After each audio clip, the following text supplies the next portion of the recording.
భార్య భర్త అని విడగొట్టియరు.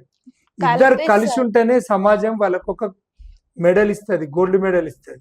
చూసిండ్రు కదా, మన ప్రజాకోర్టు ద్వారా పావని ఈరోజు వచ్చింది, తన బాధను వెళ్ళగక్కింది.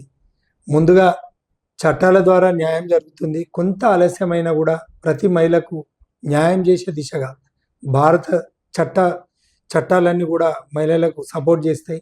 కానీ ఇక్కడ మనం ముందుగా ఏంటంటే, ఆమెకున్న ప్రాబ్లం ఏదైతుందో పోలీస్ స్టేషన్ల చుట్టూ తిరిగింది, ఉన్నటువంటి పెద్ద మనుషుల చుట్టూ తిరిగింది, చివరికి న్యాయం జరగక ఈరోజు ఏఎన్ఆర్ స్టూడియోస్ను మన ప్రజాకోర్ట్ ఎపిసోడ్కు రావడం జరిగింది. చక్కటి తల్లి, ఎందుకంటే మనం ముందుగా ఏ ఎపిసోడ్ చేయాలన్నా ముందుగా ఎంక్వైరీ చేసుకుంటాం. మనం ఆ ఎంక్వైరీ చేసుకునే దిశగా ముందుగా ఆమె లోపల కొంత నిజాయితీ అనిపించింది. ఆమె చెప్పిన ఇన్ఫర్మేషన్ ఆధారంగా తన భర్తను తను కాపాడుకునే దిశగా ప్రయత్నాలు చేసింది, అయినా కూడా విఫలమైండు. ఈరోజు ఆమె ఆరోగ్య పరిస్థితిని ప్రశ్నించే స్థాయికి వచ్చిండు.